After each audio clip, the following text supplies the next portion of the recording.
drawer. Very straightforward. What's Glenn do? Draws cards. All right.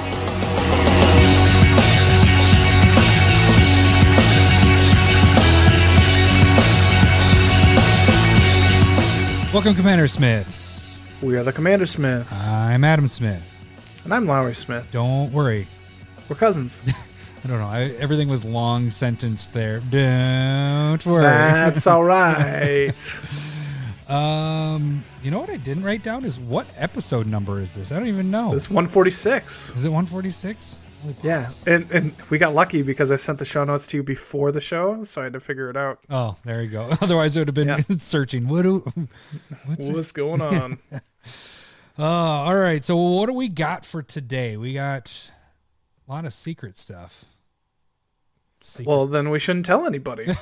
Just get... No? All right. So the Secretversary is out, and we are going to talk about the different versions of it, what's worth buying, what's worth not, and Adam did most of this.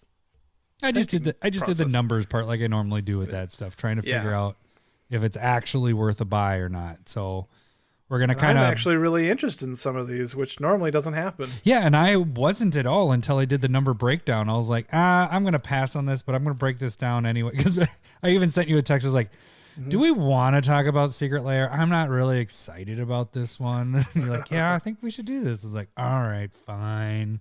Break down numbers. Oh, actually, this might be pretty good. Kind of interesting. All right. And then we're also going to be doing our Secret Lair Walking Dead commanders. I have Daryl, Hunter of All, and who are you going over with our spot? Glenn, the counselor of something. Isn't? Oh, it's funny. I'm looking at your tapped out, and I was like, "That's not the name of him. It's Glenn the card drawer." I was like, "Well, that's a really bad name." Oh, that's Lowry naming him then. Whoopsies. That would be the worst name to. Somebody got lazy at Wizards. Glenn the card drawer. That's very, very straightforward. What's Glenn do? Draws cards. All right. And then it's flavor text is I draw cards. Oh boy. All right, what are you drinking there, buddy? Just a premium. Oh, still trying to make it through that 12-pack that I bought 3 weeks ago at this point. It's an interesting one. The can is upside down. So I was like, oh, is this a misprint can? I was like, no. Is the can upside down or is the label upside down? Well, the label. So okay. You see it's upside down. Yeah. So, Stone Brewery. Yeah. Bit. So it's Tangerine Express Hazy IPA. I've had that before. That's good. Yeah, it's a sipper, which I dig, but I really was only having one. I'm like, okay, I'm kind of done with that. Okay.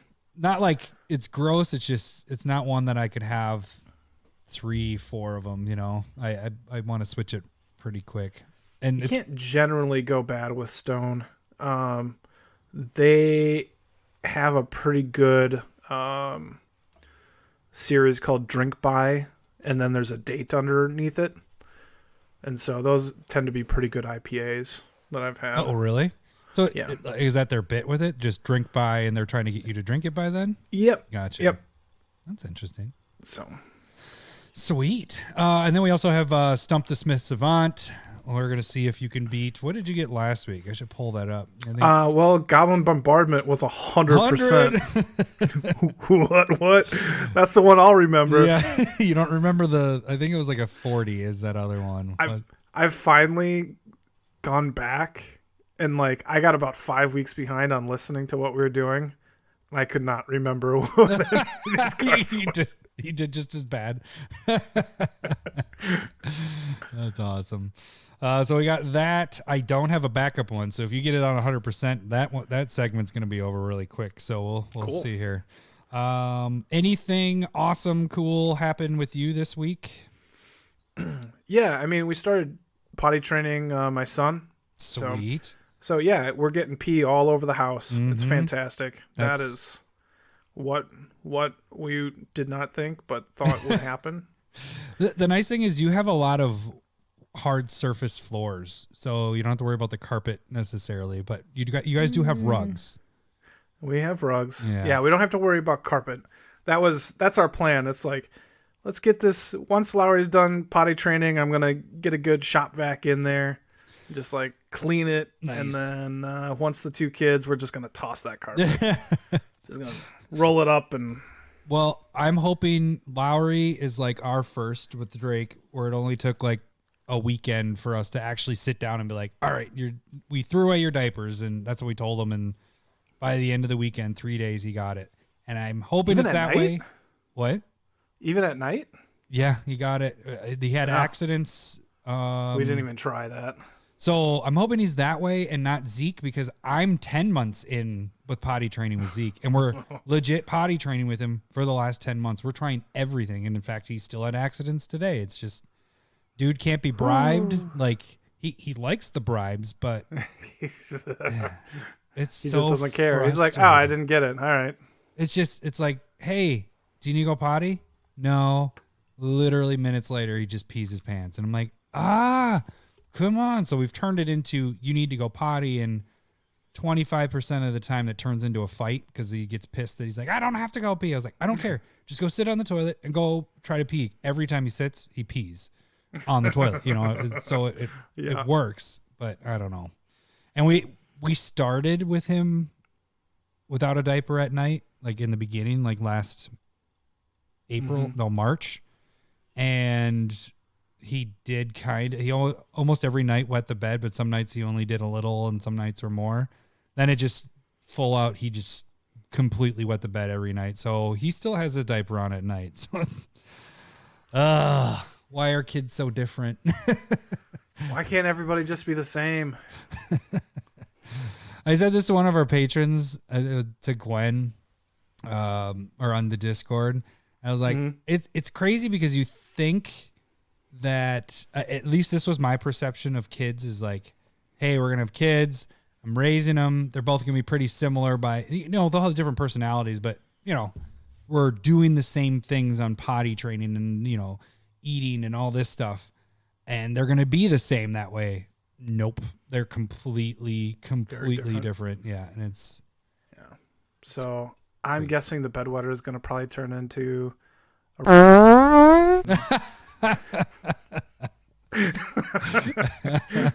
Just kidding. Just kidding. I hope not. We just lost more listeners. Yeah, you might just beep that out. Just cut that one out. Just cut that out. That's fine. That's fine. I'm sorry. There's a lot that I've cut out. We've been very political over some. Boy, this is probably all going to be cut anyways. Yeah, that's probably. You should save those edited out versions and just have our political reel. Yeah, that can come it's out a different in like podcast altogether. Yeah, it's just snippets of us ripping into politics and politics Smiths. Yeah. Oh, all right. So you got potty training. I'm trying to think if I had anything this week. Well, Commander battle boxes. Oh, you just got to fucking play. Oh man, I played so much. It was so much fun. I got my box on. Oh, good for you. Yeah. You're right. No, it's all right. I can just say it. I don't need a button. Yeah. I got my draft booster box for the league. Opened that. Got some decent stuff in there. I got my mana drain. There we go. I was trying to think. I'm like, God, what the hell? All right. So I got a mana drain. Oh, I didn't get that in my draft booster. That was in my collector booster. But picked up a vampiric tutor, which is in my deck. It's weird to play tutors, but sweet. Is your draft booster box deck more powerful than your normal decks? Oh, burn. No. It's Elf Tribal. It's pretty damn powerful. It's surprising how many Mono Rocks are in this, because I have 8 Mono Rocks out of all this. And then you have, I went with the... Not rocks, but mana producers. Elves.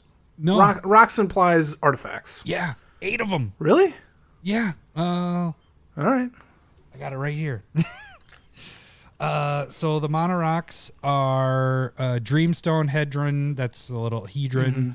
Commander Sphere, Arcane Signet, Seer's Lantern, Spectral Searchlight, Sasea's Ring, Charcoal Diamond, Moss Diamond.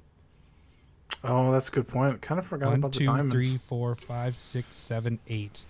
Then I got, I went Elf Tribal, so I have the Firehorn Elves, my Commander, Jilonra, which is actually pretty good.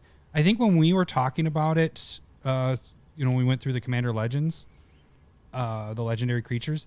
It's 6 converted mana cost spells. It's not creatures, so you can cast other things that aren't creatures, and you're drawing off of it. But the downfall. But you have to use that mana to draw. That's still the downfall. Is you have to use him as the mana, but it's solid in this, especially as the commander. One of the commander partners is. I know I have a turn 3 mono rock no matter what, every single game, and I always keep 3 in the hand, 3 land in the hand for my starting hand. So, it's pretty solid. My finisher is Kamal, but he's actually probably not the all-star. The all-star is that deer thing that gives you hex proof. If you come in and it comes into play, you're the monarch, and then it's a wolf. What is it? A wolf? No, it's not. I don't know. Maybe I don't think that one. It's not a deer. Oh, it's an elk. Because I remember Gwen made the dad joke and said that card's cheating because it should be a 3/3 and it's an 8/8. Yeah, it's an elk. Dawn Glade Regent. And it's when it comes into play, you become the monarch, and then if you're the monarch, you have hexproof. So all I had to do was just sit there, and no one could attack me because my army was big enough that couldn't get through and kill me, and then I typically would go for Kamal, and that was my game finisher 2 out of the 3 games I won with him. Okay. So, good for you. Anyways, okay, so I played Saturday from 2 until 10 o'clock at night. Just played league games. Nice. So it's been fun. Speaking of league, you can join our BattleBox League if you become a patron, which is only transition. Yeah, which you only have to donate $1 a month, and you become a member of the Discord. Gets you into the BattleBox League, which is an entry free.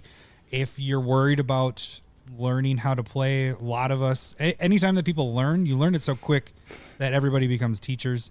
So I've taught 3 people this week just how to run their decks and stuff. But yeah, Cockatrice is easy, but we also are using, if people want to, use Spell Table. Then if you're $5 more, you can get into the Proxy of the Week. Let's see, anything else for that? The free way to support the show is go to YouTube, subscribe there. You can also, videos to come. You can also check out Twitter. That's where you'll see the Proxy of the Week and also see where Lowry doesn't share with me. And now it's kind of been changing back to not sharing with me with Booze, hasn't it? You're not sharing Booze with me. Very happy about that. I mean, it was Thanksgiving. No big deal. That's when you want to share. I mean, not with you. And then you can find out other fun stuff there, or you can direct message us on there, or if you want to direct message us, you can shoot us email at Gmail. I think that's about it, right? Mm-hmm. Yep. Should we get into the episode? Oh, I got to get over the buttons here. There we go. It's time for everyone's favorite game show, Stump the Smith Savant.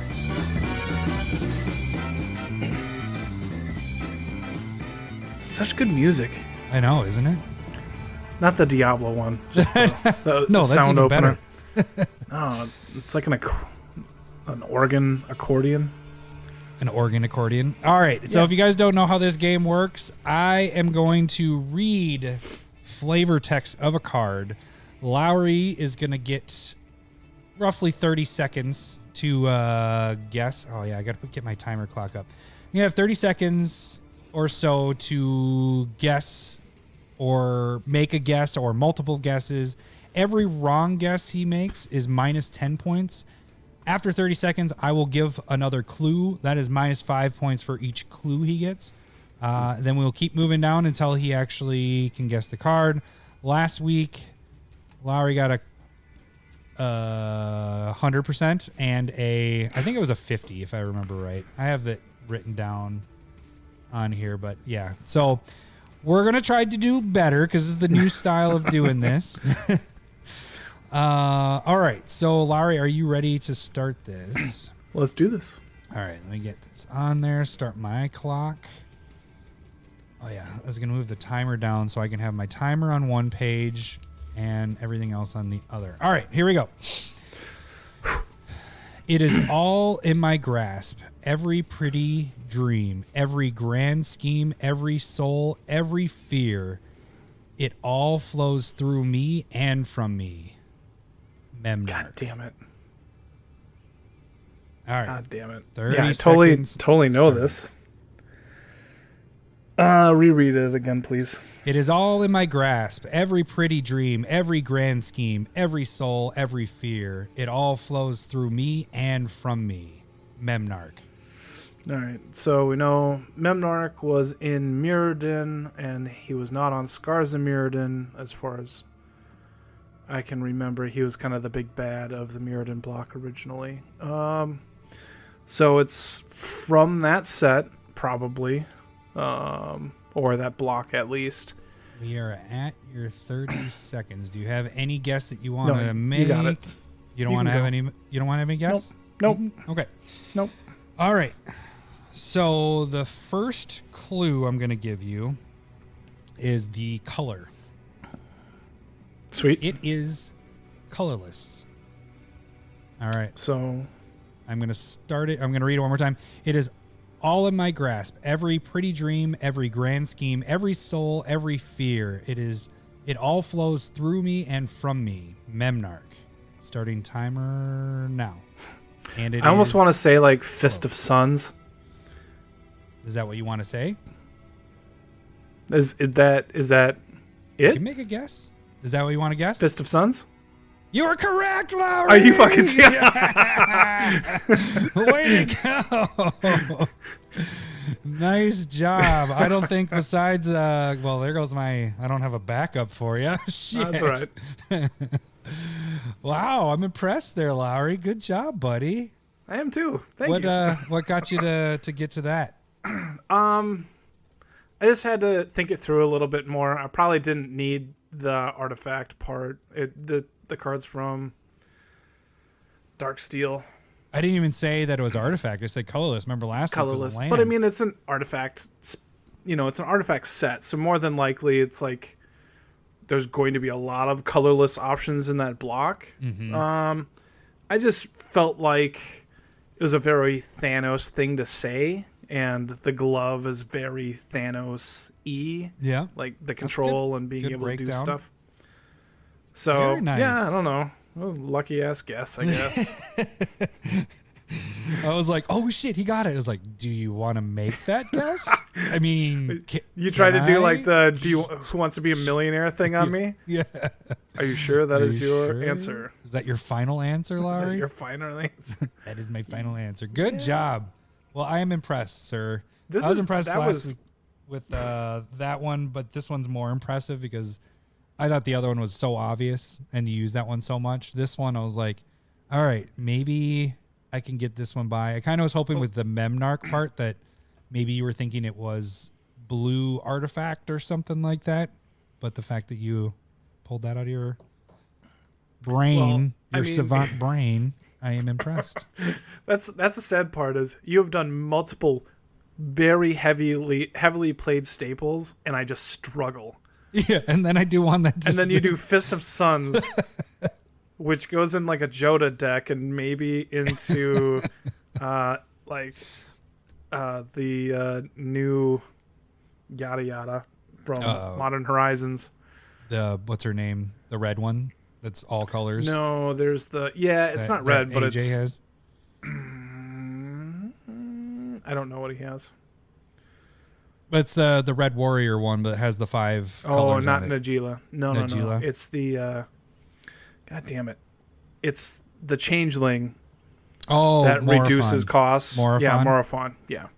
So that goes in Morophon, and then all of your spells become free.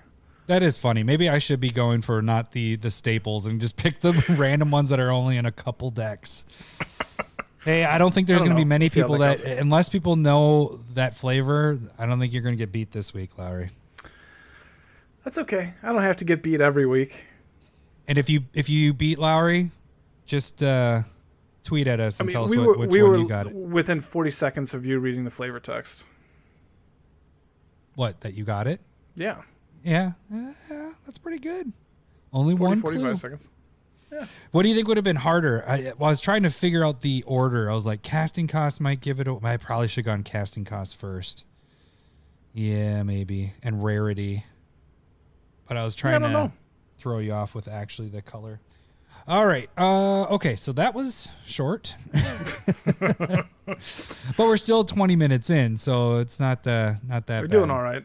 Okay. All right. So what do we want to get into first? We want to go through the let's do the Secretversary. All right, I got an opener for that. Ready? Yeah. Box Topper!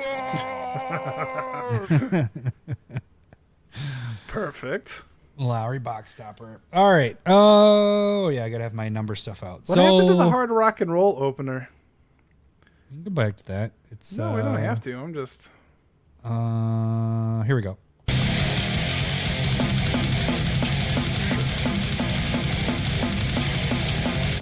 There we go. All right, so we cool. Now that we're on different recordings, I couldn't even hear it. Oh, you really couldn't hear it at all? It barely. It was in the. That's very disappointing. Oh, I didn't want it too loud. I'll hear it in the when I listen. All right, so they new Secret Lair drop. It's the Secretversary. So this is about a year from when they did the first Secret Lair. And we have, it's kind of odd. How many do we have here? Because you have some that are foil, some that are 5, but there's some that aren't foil. You can only get them non-foil, and some of them you can get, it's foil. Yeah. Overall, your first impressions of it before we kind of start breaking down the numbers of all this stuff. I like half of it. Half of the 5. I think that's a correct feeling because that's kind of when I broke down the numbers is, yeah. Where should we start? Should we start with the shittiest ones and work our way up to the best value ones? Let's do shitty. Get that out of the way real quick.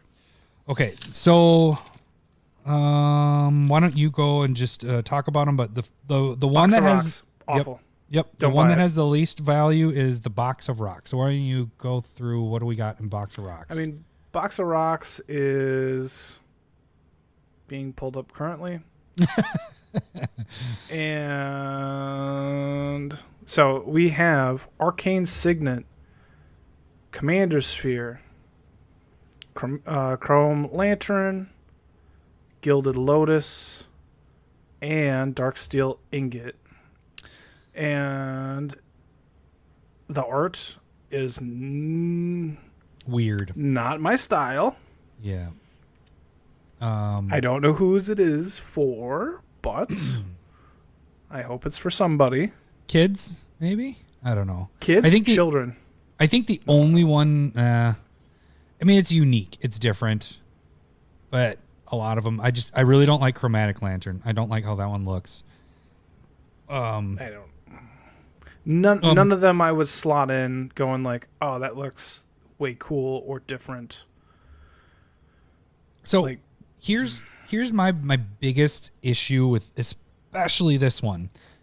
Commander Legends just came out, and we have full arts of these that look much better than these that I would have over these any day. You have that's a good point. You have a new arcane or a full art arcane signet. I would take that one over the one that we have here. Mm-hmm. We have Commander Sphere, which I would take that full art, which is in Commander Legends as well. The Gilded Lotus, Darksteel Ignite, and Chromatic are not in Commander Legends, but I broke it down. So the foils are 40 for this, and the non-foils are 30. So let's go with the non-foils first. If you take, I don't even know if we need to break it down. Like, Ingots super fucking cheap. Yep, 75 cents Foil. for non-foil. I mean, Yeah, I mean, I'll just go really quick with that. Okay. Non-foil it's $30. The total value for non-foils of these same cards, I know this is gonna be different art and it should be a little bit more, is $13. So you're paying $30 and you can get these cards in non-foil for $13. Yeah, and most of that value is going to be in your chromatic lantern. Right, that's $8. Whereas Arcane Signets you can get for $3. Gilded Lotus is $4. Darksteel Ignite 75, and Commander Sphere is 25 because 25 cents because it's been printed so much. Yeah. Move over to the foils, $10 more, $40. Arcane Signets, like I said, I'd rather have the other full arts foils, but that's at $9. Chromatic Lanterns at $12. Commander Sphere, you can get Commander Sphere foil ones for $1, but like the full art foils from Commander Legends, $12. Darksteel Ignite $3, and Gilded Lotus $7, with a whopping value at the max part of $43. So, oof. Yeah, and that's with getting full art foil Commander Sphere. Personally, I would take that over these here. So you're making a value of $3 profit if you're doing the comparables. Now I get it. These are going to be different because it's different art, but that's not necessarily the case because how our Secret Lairs have been going, they don't necessarily reach the foil potential of the card that they're replacing. Yes, if you get what I'm saying? Like, so yep. It's normally in between where the non-foil and the foil price is. So I'm taking the top end and just saying foil prices straight down, you'll make $3 off of it. But then you got to add in eBay's cost, or wherever you sell it, their commission cut, your shipping. You're losing money off of this. A big problem is like Darksteel Ingot and Gilded Lotus are just like outclassed at this point. Mm-hmm. And like this would have been a great bundle, set 3 years ago. Yeah. Like when Dominaria came out and we're like, Gilded Lotus, get it. It's really good. Well, and it would have been before Arcane Signet was even out. Yeah. And so, but at this point, it's like, no, they're just think not of used or played. What you said there, if this was a year ago, this would be, because Arcane Signet would be ridiculously expensive here. Yep. Because that would have been the first time it was foil printing. But you fast forward a year, now we have it in competing against its other foil printing. That just right. Yeah. So it just Okay, so let's move on to the next one. Now this one's pretty sweet, but it is the lowest out of the calculations that I have here. It is the next. Are you gonna go party hard, shred harder? Yeah, that's the next son of one. a bitch. That's the one I want the most. But it doesn't mean that it's a bad buy. So yes, this one, does. Party hard, shred harder. Why don't you go through what the cards are? This one is non-foil. Right. So this one's $30 non-foil. All these are non-foil. Non-foil. So Anguished Unmaking. You have Assassin's Trophy or Ass Trophy. Decimate. Ass Trophy. Ass in. Gross. Or whatever if you're into it. I've seen that. I've seen that video. Decimate. Dreadbore. And Thraxamundar. Okay, so this one's a little more tricky because why are these your favorite or one of your favorites? Because it's in the style of like rock and roll posters. Mm-hmm. And hence the name Party Hard, Shred Hard. They look fucking awesome. Yeah. They do not look like Magic cards. These look like to be honest with you, if you get like we have now our podcast tokens that we send out, a lot of tokens that you get from ordering from people, it reminds me of those. It looks like, it's fan made or, whatever made art. Yeah, they do look friggin' sweet. That Decimate looks amazing. Yeah. Where it's just like a flame and skulls and whatnot.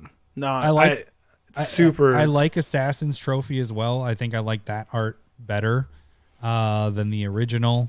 Yeah. Those two stand out the most. Okay, so breakdown of these.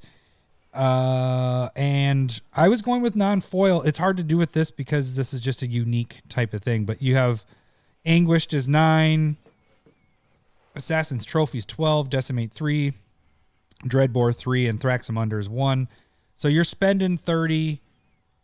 That value is 28. Now that's not necessarily going to be the same with these. These are different style of cards. I know the other one I'm like, you have to do it this way and this way, but this is kind of a different style. I'd almost put these as foil pricing in a way. Yeah. Because they're special cards. The other thing I would think though too is like if you use these cards, like these would replace them. Yeah. I think I use all of these removal. Maybe not Dreadbore because I'm not sure if I own one, but that wouldn't be my pull here. Like the Thraxamundar looks so sweet. I would want to just build another. Like I had an old school one. Yeah. Like way back in the day, you had a Thrax. I would rebuild it and just have that as the lead. Like. I just visually really, really like this. Yeah, and this is right up your alley because I'm a mass removal, so I play with none of these cards. Yeah, I don't have any of these in a deck because I'm all about trying to get the most out of one card. That's what you're really good at is being able to just take the biggest threat out of here. So you do use a lot of these. So I do see them, and it's from you using them. So I personally like them because of how they look, but this one isn't. This isn't up there for ones that I was going to get. But this is probably towards the top for you, but we'll get to that a little bit later because we're kind of, we'll get to that later. Yeah. All right. So that one just shows if you're going on foil, $2 loss, but that does, this one's a little more tricky because you might have to go off of foil prices. So this might be up a little bit higher than that. All right. So the next one for value wise actually would be the Seb McKinnon art. What? You're not going to go with the Happy Little Gathering? Yeah, I'm going to get to that one. The last two are going to be ones that I want to have like kind of a little more discussion with because of previous layers and all that stuff.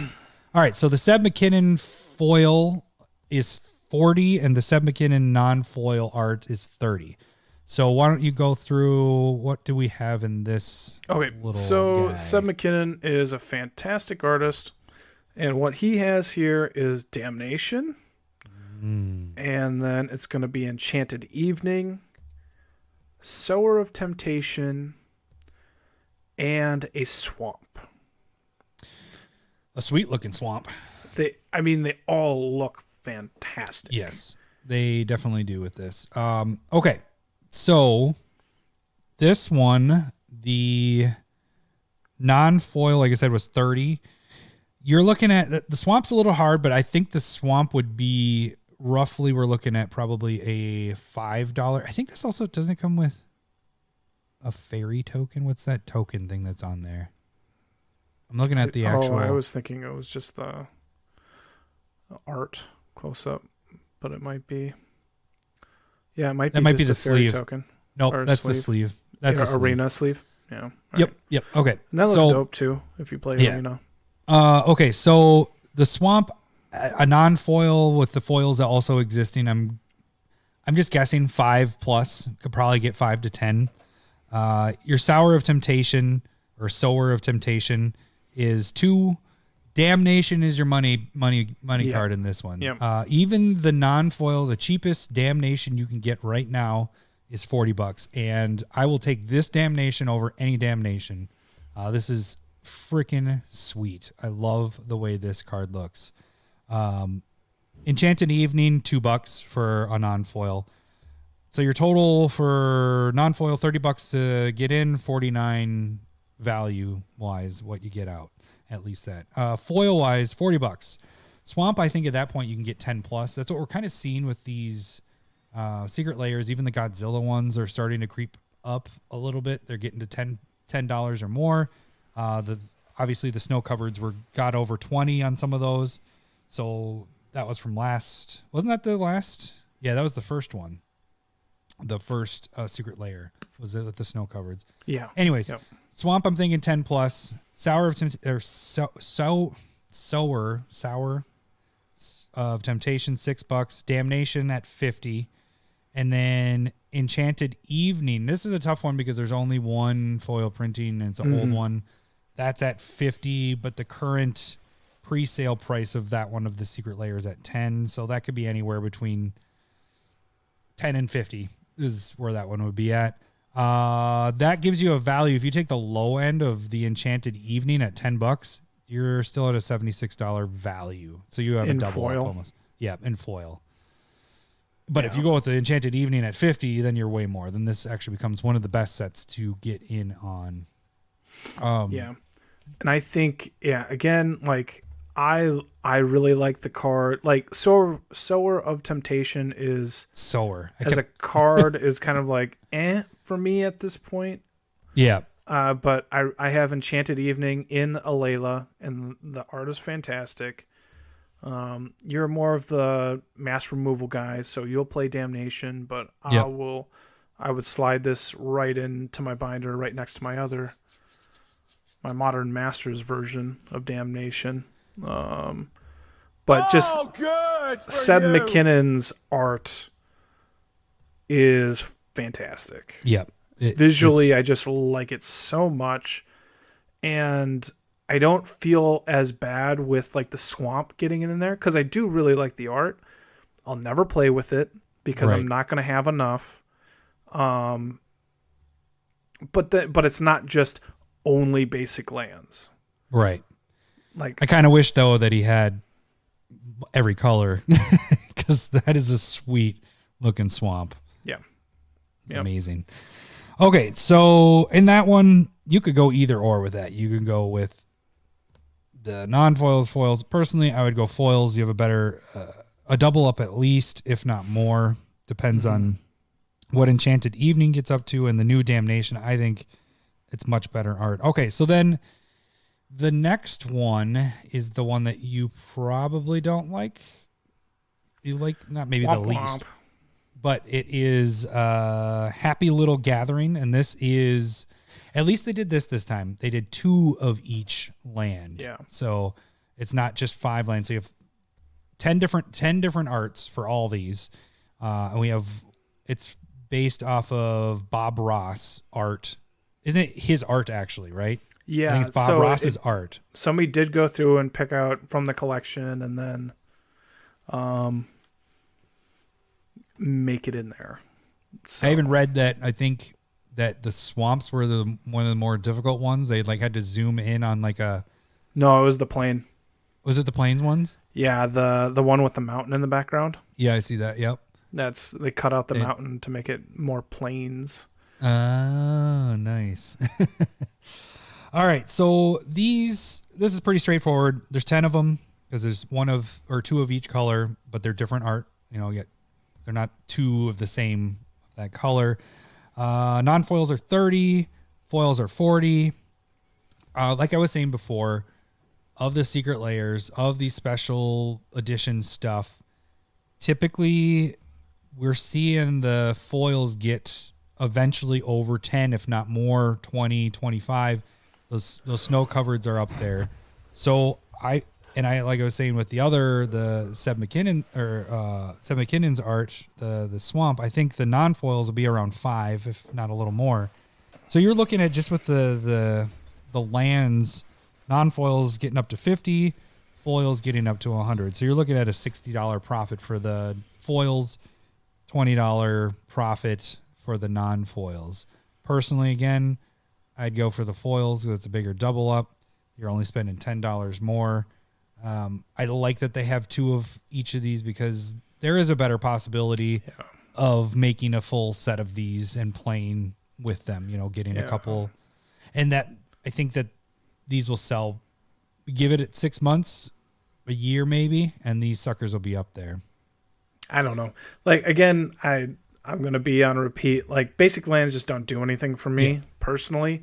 Bob Ross doesn't do anything for me personally. I know he's going to have a nostalgia pull for some people. But that was not my realm. I didn't sit down and watch them. So I will say I'm a little disappointed that they're not full art, but they didn't do that with the snow covereds, and those still sold well. I kind of want just one set of these for my collection. We'll see. We're going to kind of get through that here at the end. Okay, so then we finish with the one that I don't know how to figure this one out. because it is We Hope You Like Squirrels. What is in this, Larry? All right, so he's starting off with Swarmyard, which is a land. You have Squirrel Mob. You also have Chatter of the Squirrel. And then Squirrel Wrangler. And Crozen Beast. And one foil, squirrel token. Okay. Which is super fucking cute. That is cute. So this one is only in foil. So we had the rockin' removal basically in only non-foil, and then you have these that are only in foil. So these are at 40. This is why this one's difficult. I think this might be the best value because squirrels are that niche that people like. You know, people like to play squirrels. Squirrels, these cards do, for the premium ones, get really expensive. So if you compare them to the foils, Chatter of the Squirrel is just garbage. I mean, that's 25 cents. It just got printed in double masters. Pre-sale this is the only one I really put as pre-sale, but it's at $5 right now. But then if you go to Corrosion Beast, Squirrel Mob, Squirrel Wrangler, Swarmyard, those all don't have they have either one, I think all of them only have one foil printing. If they have only one, I think each one of these. So if you compare it to the Corrosion Beast, that's $48. Squirrel Mob, $20. Squirrel Wrangler, $13. Swarmyard, $33. I don't think these are going to be necessarily at those because those are such old sets. I think they're some of them are from Odyssey. Yeah. I don't think these will get to those prices. So I wouldn't think so either. I went with the non-foils with these as well because those still are old sets and those prices are still pretty decent. So the non-foils is 3, 10, 1, and 19. So even if you go in between these numbers, your non-foil gets to 33. Your foil's 114. Squirrels they're played. People love their squirrels. Everybody likes a nut. That was bad. That was an ejaculation joke. No, you don't sad trombone ejaculation jokes. That's real sad. Super sad. So this one I don't know where I sit with this. Where in pricing would you go? Would you go foil prices off of this? No, I think it's probably appropriately priced. I'd probably put it somewhere in between 40 and 60 for value right off the bat. And then after that, it could be, raise in price differently. There might be some pull for that Squirrel Mob because there's flavor text kind of going after the Emrakul. Yeah, that was pretty interesting how you pointed that out.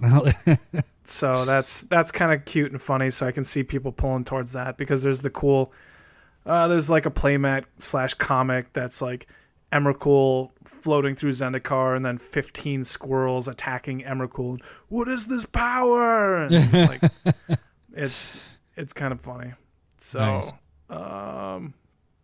So for me, I've never played squirrels, but there is that niche, there is that pull. I did have a squirrel deck, I think in 60 card. I had one squirrel deck. I don't remember it. You were probably too embarrassed to bring it out. No, this might have been maybe it was a 100 card. It was a mix between squirrels and sapperlings, I believe, if I remember right. I was dealing with tokens. It was my token deck. So I think I recall that a little bit now. Squirrel Wrangler out there. I had the Corrosion Beast. So, I mean, it's probably number 3 for me. This is like, I really liked the Seb McKinnon and the Rockstar one, and then this I'm like half and half. Yeah. I'm like, I'll probably get those two, and then you get free shipping on over $100, and I'm like, right, I want this. It'll get me free shipping. Where do I want to be? Well, what if we go over the bundles? Can I try and convince you that way? Let's do this. What do you All do? right, so we're going to go through this pretty quick. So there is a no foils bundle. This is $100. You get the land, the Seb McKinnon art, rocks, and the shredder.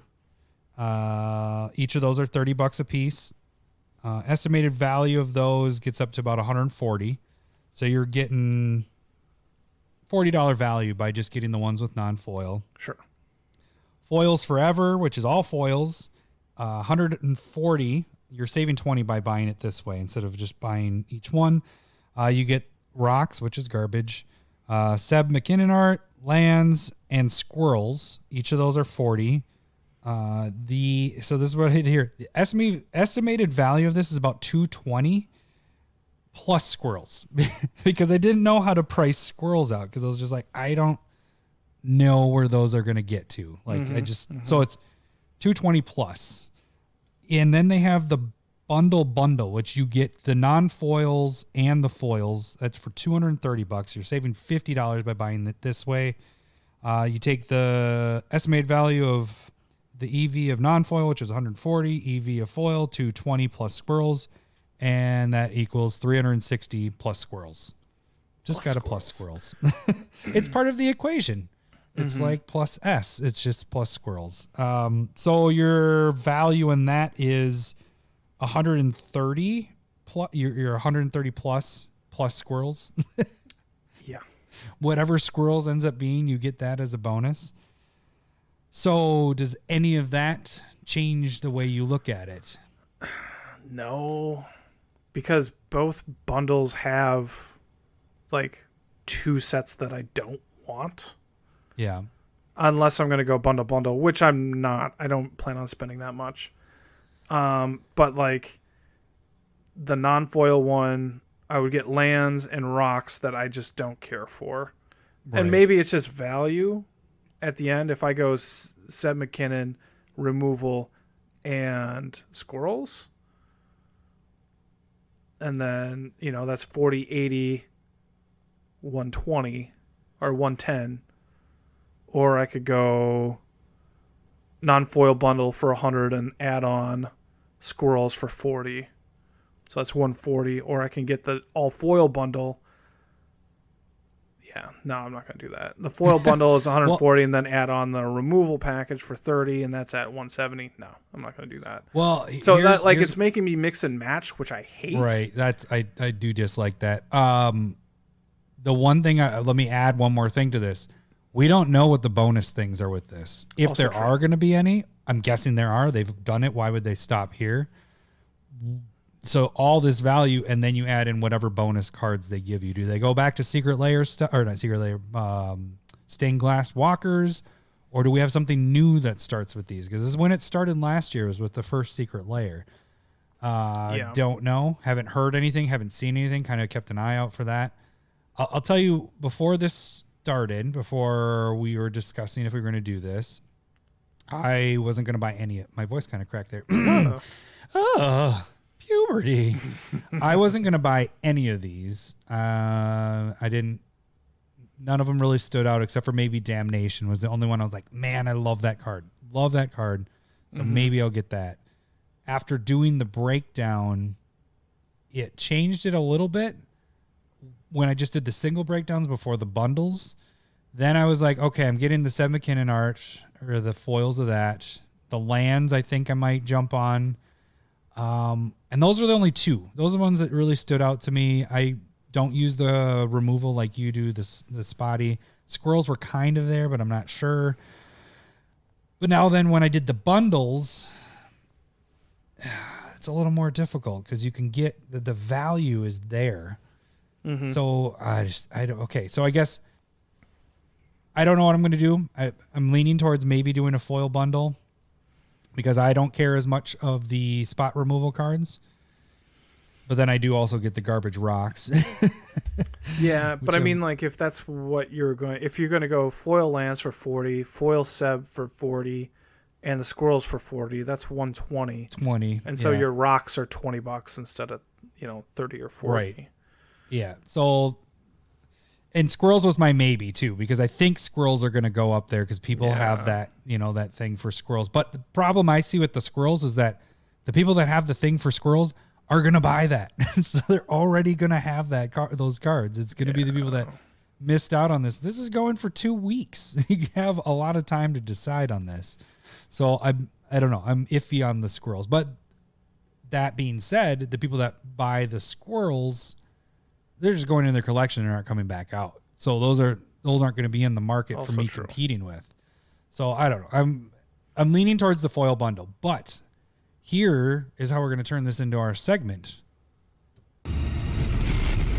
One Spec to rule them all. So if you had to choose one of these to just put all your money in, not saying what you like the most, if you had to pick one spec and just ride it to see where your money doubles or triples or where it gets to, which one would you just put all the chips in on? I know we talked about this earlier, and I half forgot what you were going to choose, so you should choose first. And well, I had two choices, so that's why I gave you the option first. And no, you I said also you could have what you want. Okay, I remember it now. All right. Okay. So I can't pick that, right?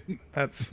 I think we both agree on what Adam's going to say, and then he's forcing me to choose something different. No, you know my two that I really like. So which one would I go for? Honestly, though, which one would you have put all your? I'm letting you choose because then I'll do the other. I have two of them that I could go in on. Fuck. To me, it's not the basic lands and it's not the rocks. So it's between the three. Do you remember what you had said before? Yeah, I said I was gonna go squirrels. Yep, you did. Yeah. All right, I'm gonna say squirrels would be if you're trying to spec, go all in on. I think you actually, that is the wild card, because I think squirrels could go crazy. You know what I'm saying? Like there is good potential for those to go nuts. I mean, you could spend 40 and then end up that thing going up to over $100, you know, each card over 20, 30 bucks. I think that's actually a really good pick. Is that what you want to go with, Lowry? That is what you're going with? Yeah. Yeah. Okay. So mine was either going to be land. And then if Lowry had picked this, I was going to go land. So Lowry did not pick it. So the Seb McKinnon art is the one that the foils of that one.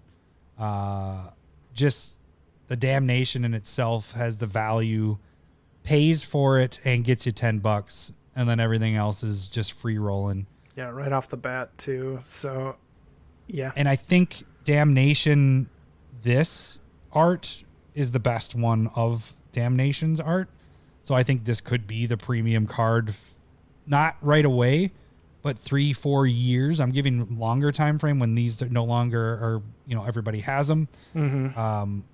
That will be the premium Damnation that people will want. And I think that could get way up there in price. I think you're talking close to 100 maybe just by itself. So possible. Yeah. And then you get all the free stuff, all the other stuff for free with that. So, all right. Well, we made it an hour. What are we going to do? Are we going to talk about our commanders? We could just do it really quick. I don't think it has to be really quick. Each get 10 minutes and that's it? Sure. Should we do it? Yeah, let's do that. A spotlight deck. All right. The Walking Dead. We have made these decks. We have played with these decks. I played with this a lot. I played with like 10 to 15 games of this deck because I like it so much. I like what it does. But we're just going to kind of do it a little different. Instead of the interview process, we're just going to tell what our deck does and what we've changed, what we liked, what we disliked, and all that stuff. Do you want to go first, Lau? Yeah, we can do that.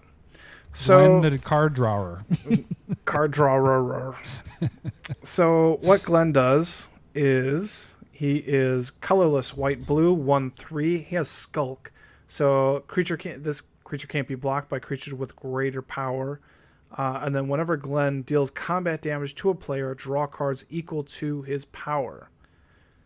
And so right off the bat, like when I saw this card, I just thought you're trying to make him have evasion. So it's almost like a Voltron commander. So you're making him get through and do damage. Is that kind of the route you went, or what did you do with this guy? That is the route that I went for sure. And it looks like a lot of people went that route as well.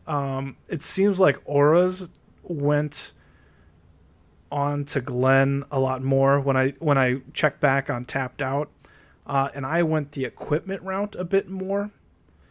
Which is very smart, I would think, because they kill Glenn, they just fall off, and then you can bring back Glenn, and then you just attach him. Instead of auras, it'd be he dies, they go to your graveyard, and you have to find a way to either bring him back or play different ones. Yeah, and there are some other like evasion creatures in here that could just carry. I went sword heavy because I really like in my mind the swords are perfect in this kind of deck. Mm-hmm. So like Sword of Fire and Ice gives it +2/+2, so it's a 3/5, but it gives it that protection, right? And that is that evasion that allows you to get through. It helps you against removal. You're drawing more cards and having those abilities trigger at least once, and sometimes you go for twice. And so like having Sword of Feast and Famine happen, it gives you 2 turns in this. You're drawing a ton of cards in your second main phase, and so you're able to play your hand out. Fire and Ice is removal. Light and Shadow allows you to bring cards back. Sinew and Steel is just removal and protection against Daryl. Yeah.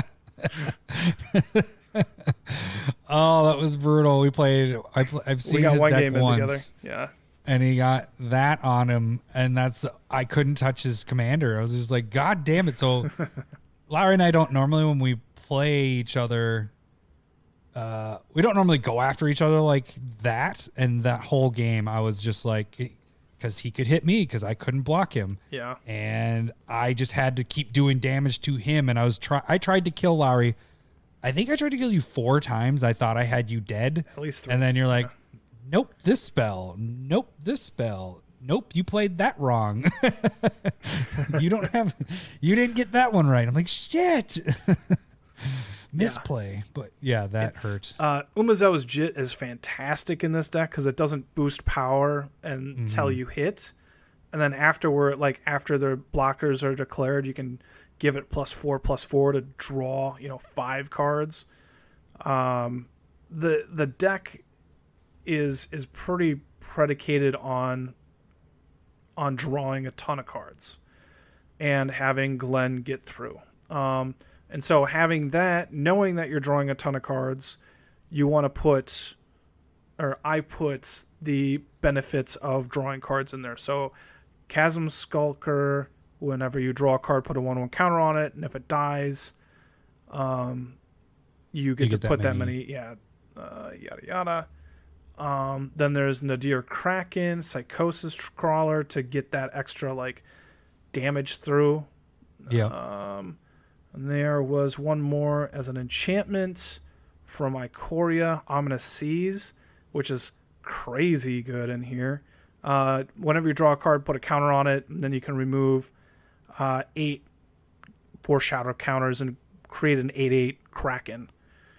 That's nice that you don't actually remove. Like a lot of times when you do that, you have to sacrifice that. Yeah. This one you can keep making 8/8s, and you can do it at any time. And so you can just right before your turn, I got an 8/8, or it's surprise blocker. Like somebody forgets that you got 8 counters on there. The card's really, really good. In a draw heavy style deck. And then I also started out with a draw and discard theme because I was kind of going for a couple of things, like just bringing stuff back from the graveyard. So Emery is in here because you got a lot of artifacts. You're artifact heavy. what is another one that comes back? One of my like pet cards that I think is really cool in here that I didn't get to play against you is Planar Birth. That's colorless and a white. Put all basic lands from all graveyards into play under their owner's control tapped. So this to me in this deck, like I draw so many cards that I'm discarding at the end of turn. Gotcha. And then the next turn I can ramp like 4 or 5 off this card. That's pretty sweet. I didn't know that this card existed until now. Yeah, it's really cool. I got a Maria Angel that can bring, and then Planar Birth with a Maria Angel. You get to get all of your things out of the graveyard because of the landfall. Yeah, that's pretty sweet. That's your good recursion there. And then Tishar is in here, which that's pretty slow, but it's just kind of like there is, like I was saying, the draw and discard theme to it. So there's like Jace Vryn's Prodigy. Attunement is really quite good in this as well. And Attunement is like it's 2 colorless and a blue enchantment. And then when it's in play, you can return it to your hand, draw 3 cards, and you discard 4 cards. So you just do that because you're drawing so many cards, you basically getting rid of the 4 land that you have or whatever. And yep, it can go with that, but it's just like it adds those counters to all the draw triggers. And you can do it multiple times in a turn for as many, much cards as you have in hand. Yeah, because there's not a tap ability with it. It's just returning it. Yeah, that's nice. And so you can just like pay 3, put it into play, return it, draw 3 cards, discard 4. And so I slowly got rid of the discard theme in there and just realized I was just drawing a ton of cards. And so I almost didn't have to go like too hard on it. And that's where probably Obeka came from last week, where I was just like, I was on the draw discard kind of like kick. and it worked well. Went well with that deck. Yeah. So it just kind of you have red mixed in there. That's a lot easier to deal with. And then white and blue. Blue works with a couple cards doing that, or a few cards. And so the deck is just pretty solid. Like you're saying, like you're going to kill me a bunch of times, and then I was able to just like withstand. And I was kind of getting picked on because I was kind of picking on everybody. Yeah, but I was putting all my forces towards you. Yeah, and then everybody was kind of, because you were drawing so much that everybody's like, Lowry needs to take damage because he's drawing. and it was fair, totally fair. And so that is one way that it has changed. Oh, the other draw one that I want to get off is the Teferi, Hero of Dominaria. Yeah. The ultimate is whenever you draw a card, exile target permanent and opponent controls. Oh, nice. That sounds good, right? Yeah. And then you got Teferi, Master of Time, which is that draw discard theme, like really working in here too. You're playing blue. It's got to be in there. Yeah, the card's so fucking good. Straight up good. And both of those have kind of removal on attached them, to which it is as well. nice. Sigarda's Aid this is the first time I've played it, and it's really quite good in this deck. Just being able to play an equipment at instant speed. So what it does is you can auras and equipment at flash, you can and fizzle somebody's just trying to remove your Glenn, you can fizzle it or surprise kill their stuff or whatever. Well, the other thing too is I can attack with Glenn, and then after blockers are declared and nobody's blocked, I can throw equipment down on it, and then it's dealing that damage. Yeah, so being able to get by with that one power and then boost them up at the end, it's kind of a nice little surprise. And since it's not a cast trigger, I can also bring it back with like Dance of the Manse and just like pile equipment onto a creature without having to spend all that equip cost. So that is something that's really kind of cool in there. Sweet. Yeah, and so the deck has been really fun. It draws a ton of cards, and again, I added in those like Chasm Skulker and the Ominous Seas just to get more creatures in there than before when me and you played, Adam. Yeah. Because I just didn't have anything else other than Glenn. Yeah. You know? And so the time when I played him, that Skulk really, that's tough. That's a hard ability to deal with, because it just, I kept forgetting that I'm like, oh shit, I can't get my power higher than what he is. And that's what kind of screwed me to die to you, was I tapped my Omnath, which I could have kept him smaller, and that part was difficult. You didn't even have to get that was the evasion part. It just has it built in on it, and it's a pretty good one. And it makes it so that he doesn't necessarily die, because unless you get his power bigger than what his toughness is, he's pretty much always going to be alive when you're attacking with him. Yeah, so if he's blocked, you're going to be... Well, I mean, you could double, triple block with a bunch of 1/1s. Yeah, that's a good point. But, yeah, it has to be 1/1s. You have to have all your chump blockers, and you also have to have no equipment on your guy at that point or whatever. Yeah. Yeah. So it's... Yeah, it was a good deck. I wanted to see it more. I didn't like that game because I don't like targeting one person, but I felt like I had to, because I was your only target, because you could get through on me. You couldn't get through on everybody else. And so I was like, shit, well, I'm going to die from commander damage if I don't get rid of this. And I was trying my best to get rid of it as much as I could, or get rid of you as my two options. And it just couldn't. And I kind of went towards you as well, because everything in my deck just died so quick to your deck of Daryl, because but I got lucky because I had Sword of Sinew and Steel, which gave it protection from red, which I noticed you have a theme of that as well in your deck. What are you talking about? This is a transition over into yours. This Your transition? Yeah. Yeah. Yeah. So I did Daryl, Hunter of Walkers, and what he does, he's red-green, 2 colorless to come out for a human archer. At the beginning of your upkeep, target opponent creates 3 walker tokens, which I think we've concluded are black zombies. Yeah, I think so. But it has, whenever a zombie an opponent controls dies, draw a card, you can tap him to deal 2 damage to target creature, and he's a 4/4. So first glance of this, when I was like, okay, I'm building this deck, I was trying to think of lots of things to do, just 2 damage to, draw cards. But he has it built in on himself. So if you think about it, if I give you 3 zombie creatures and you decide to come at me with the 3 zombie creatures, I can kill 2 of them with just Daryl. So only 1 getting through, and I'm drawing 2 cards. That's pretty beneficial. So I kind of started moving away from just having spot removal cards and instead doing mass damage. And there's a couple different types of themes in this, but I do have some enraged stuff, so that when my stuff gets damaged, they deal damage.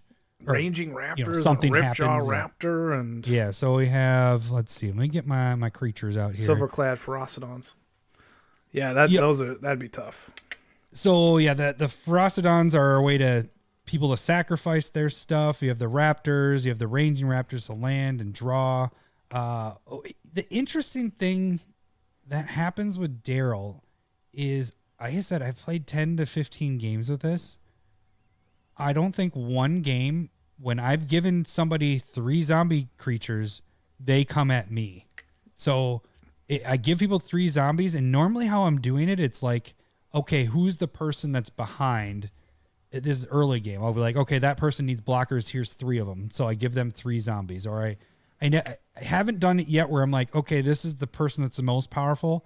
I'm going to give them more zombie creatures to have them do more damage. Normally I'm trying to get the rest of the table balanced so that we can take out the arch enemy, and then I become that. But what the angle I went with this a little bit more was, I have removal that's at instant speed. So if somebody decides to come at me, I can use things like Comet Storm or Electro Dominance or Fault Line or Firestorm or Flame Sweep, Impact Resonance, Magma Quake, Starstorm, Sulphurous Blast, and Volcanic Fallout. Those are all my instant removal stuff. Mm-hmm. And the other thing is what I have it combined with is using cards that are land advantage, like Harrow, Rolling Regrowth, Force of Vigor in there, Crop Rotation in there. So if I don't need to use that removal, I can use it on an instant speed to get me more mana. So what ends up happening with this deck is I ramp out like crazy, because if people aren't coming at me, I'm just like, okay, more land, just getting more land. Mm-hmm. So the cool thing is what I've noticed is Daryl dies, but I'm normally able to get him back out pretty easily because I normally ramp so well. I'm trying to think of some other cool ones. Terror of the Twin Peaks, is pretty sweet in this. Oh, come on. Go with your baby here. Nature's Wrath. Oh, yeah. Okay, so did you tell me about this one? I think you figured it out. I don't recall this one. Or maybe I saw somebody post it, and I was like, oh, that's actually a good idea. So Nature's Wrath, which is a trigger for episode coming up. This is on the reserve list. It's 4 and 2 green enchantment. At the beginning of your upkeep, sacrifice it unless you pay 1 green. It's not a cumulative upkeep. You just pay 1 green. Yeah, but bad. It's whenever a player puts a island or a blue permanent into the battlefield, he or she sacrifices an island or a blue permanent. Whenever a player puts a swamp or a black permanent onto the battlefield, he or she sacrifices a swamp or a black permanent. The only game I've gotten it out did work. It hindered everybody from doing anything because everybody had either blue or black within what colors they were playing, so I kind of lucked out there. But my goal with this is, at the very least, my zombie tokens that I give a player and they aren't playing black, they just have to sack them right away because they're playing a black permanent. And then you draw 3 cards coming into play, and then I get to draw 3 cards. So that's the very least. At the most, you do what I did in that game where it was just they weren't playing. Like, think of that. You can't even play islands unless you sacrifice another land. If you can't play blue permanents unless you sacrifice a blue permanent or land, or same with black. And blue is one of the more used colors. Same with black. It's one of the most used colors. So it's like perfect hate for those 2 colors. Yeah. So that kind of triggered an idea that we're going to be coming up with here in the coming weeks. But yeah, I like this card a lot and didn't know that it existed until Daryl here. And I'm like, why am I not playing with this in more decks that I'm not playing blue or black with my green? Maybe because I play a lot of green or black and blue when I'm playing green. Yeah, you can't pair these together. Yeah, you definitely have to have not those colors. So do you want me to the disappointment that I have, because it's one of my favorite cards, is you don't have Instill Energy in here? So I did, but I took it out because there's a couple things with that card. You have to do the untap stuff on your turn. You can't do it on their turn. Oh, so you're not... But yeah, I mean, you could still do it, untap, and wait for the next turn. Yeah. So that was one of the later cuts, but Instill Energy. Yeah, sorry. I was going to say instead. Instead, I said instill. Instead, what I have in here are kind of... This happened a couple times, is where I feel like Lowry in a way, because I've been on the other side of this. But Thornbite Staff comboed with Basilisk Collar. Oh yeah, is brutal. or Quiet as Spike too, with the Death Touch. Yep, I have that. Yep. Yeah, anything that gives it Death Touch and then you untap it and are able to do it again, it's pretty brutal. So I even have... So what Thornbite Staff is, the equipped creature has, whenever another creature dies, it untaps that creature. So with Daryl, you give it Death Touch, you hit one creature, it kills it, and you just go and kill the entire board. Mm-hmm. You're just stealing my Kelsian tech. Yeah. I felt bad because I've done that in 2 games. Well, no, really, I'm like, I just want you guys to kill this, but I'm not going to give up and, just be like, I'm not going to kill your stuff.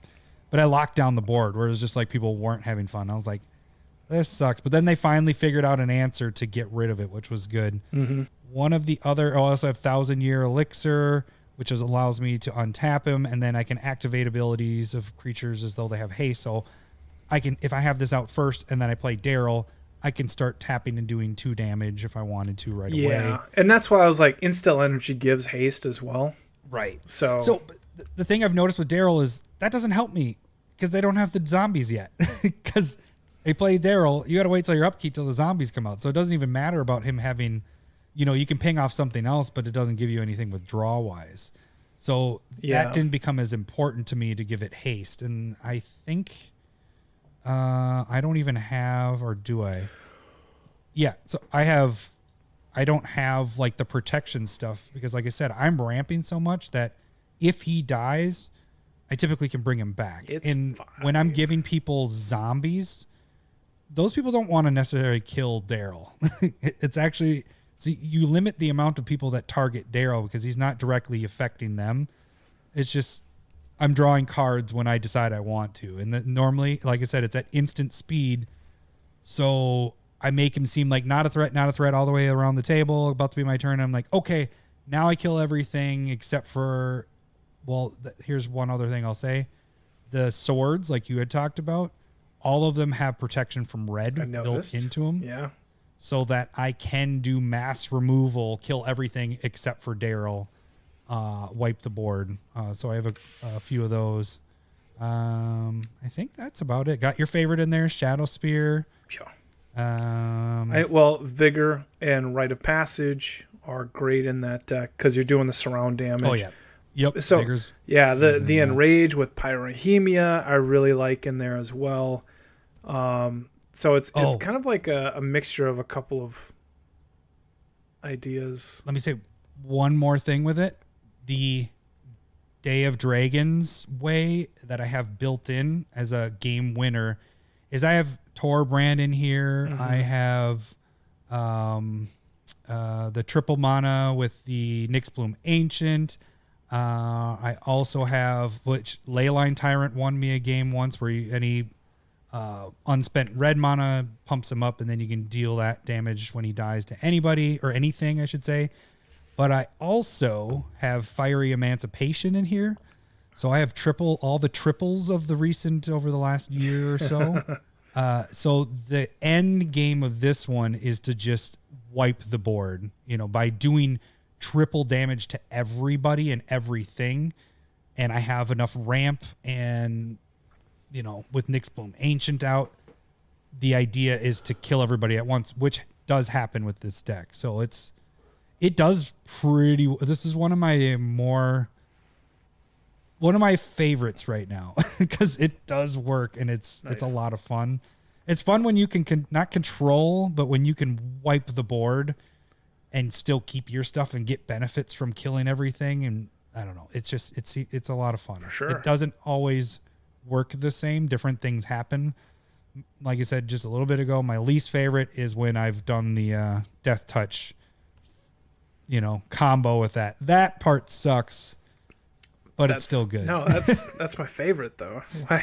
Well, it's a way to really control the game. And then you just see, that's sometimes cool to see 3 players go, how the fuck do we do this? How do we solve this puzzle? And then you see them work together to try to figure it all out. Yeah, I love that for sure. So, but yeah, overall, a lot of fun.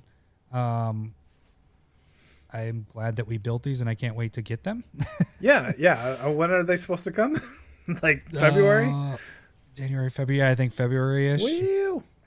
Yeah. So how do you like your deck? Like, is it one that you would keep playing once you are you going to buy this commander, do you think? Cuz you didn't order the Walking Dead stuff. I didn't end up buying it, but I will buy this guy as a command or as a card because I was looking at it and just going like, this card is fantastic in just a good card, general sense. And it's something that in the 99. Yeah, in the 99. Because I was running it at that point. I had Rafika the Many. I was like, this would be really sweet in that deck.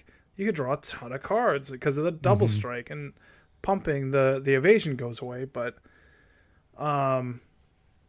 And I think it's just kind of like a good 99 card in general.